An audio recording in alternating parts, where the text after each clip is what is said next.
السلام علیکم. څنګه چې ګرمۍ موسم راشي نو قسم قسم بیماریانې عامې شي. پای کې یو ګرمکې دي. ګرمکې په بدن باندې راخیږي په ګرمۍ کې ډېرې زیاتې. انګلیش کې دې ته هیټ ریشز وایي یا فرکلي هیټ ورته وایي، اردو کې ورته ګرمیدانې وایي. د لویو په نسبت په ماشومانو باندې ډېر زیات راخیږي. وجوهات څه دي؟ وجوهات ډېر زیاته ګرمي او په بدن باندې خوله راتلل دي. کله چې په بدن خوله راشي او هغه په وخت باندې وچه نه شي، هوا ته ناسته ونه شي یا صفایي ونه شي، نو بیا په هغه ځای باندې ګرمکې راوخیږي. ماشومان نه پوهېږي خوله صفا کول، نو کوشش پکار دی مشرانو له چې د ماشومانو خیال وساتي. نو که چېرې ګرمکې ډېر زیات تاسو مایره ختي د دې چې کوم ګرمکو اثرات دي هغه داسې وي چې یو خارښ ډېر زیات کېږي، انسان بیا ځان ګري، بل بېچیني وي ډېر زیات، ماشوم باندې ډېره زیاته بېچیني وي، د شپې ورته خوب نه ورځي او په ډډې ډډې باندې اوړي. دې سره سره بیا ماشوم یا لوی ځان ډېر زیات ګروي او ګرولو سره زخم پیدا شي، وینه راوځي او انفیکشن خطره شي پکې. نو هغې لپاره اکثر خلک انټي الرجیک میډیسن استعمالوي، خو زه تاسو ته د هغې استعمال مشوره نه درکوم ځکه چې د هغې ډېر زیات مضر اثرات کیدی شي، خاص کر په ماشومانو کې. زه تاسو ته قدرتي یو څو طریقې ښیم او څو داسې میډیسن درته ښیم چې د هغې تاسو استعمال وکړئ، هغې څه مضر اثرات به هم نه وي، سایډ افیکټس به هم نه وي او انشاءالله ستاسو ګرمکې دا مسله به هم ختمه شي. ګوره چې څنګه ګرمۍ موسم راشي نو کوشش پکار دی تاسو له چې په کور کې د 2 سیرپه خامخا لازمي کیږدئ. د لویو لپاره هم دي، د وړو لپاره هم دي. صافي سیرپ د همدرد کمپنۍ راځي، دا خامخا یو بوتل استعمالوئ او سپیشلی په شکال کې دا خامخا یو سیرپ بوتل استعمالوئ. صافي سیرپ د همدرد کمپنۍ په هر سټور کې ملاویږي، په اسانه باندې ملاویږي. یو د لازمي استعمالوئ په ګرمۍ کې.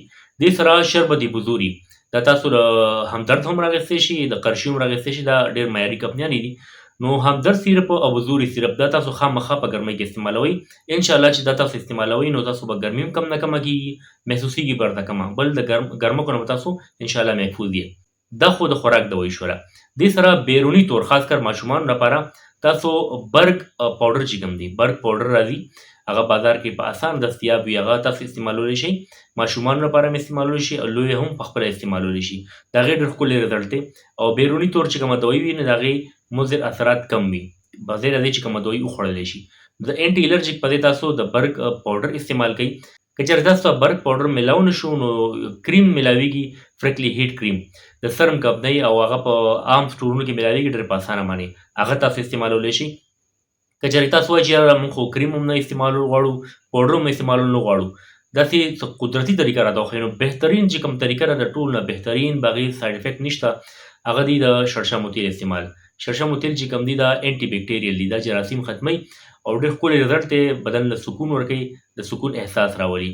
کوشش کوئ چې تاسو د شړشمو تیل اول ماشوم باندې ګرمکې وي نو هغه ولمبوئ صفا سوتره او هغه په شړشمو تیلو باندې ټول غوړ کړئ چې کوم ځای کې ګرمکې وي، یا ټول باډي هم غوړولی شي، د دې څه مضر اثرات نشته دی.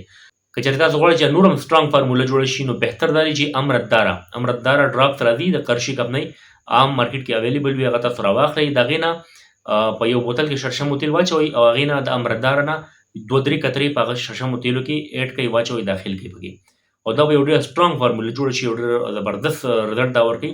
هغه شړشمو تیل کوم کې چې امرتداره څو قطرې تاسو واچوئ، هغه شړشمو تیل چې کوم دی د هغې مساج کوئ او په ټول بدن باندې لګوئ. انشاءالله بغیر سره دوایي استعمال نه به ګرمکې د بدن نه ختمې شي. نو دا لازمي تاسو استعمال کړئ، تاسو به انشاءالله ډېره زیاته فایده وشي.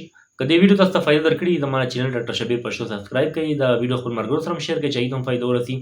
زما نه دعا ده الله پاک دې ټولو بیمارانو له شفای کامله نصیب کړي، امین. الله حافظ.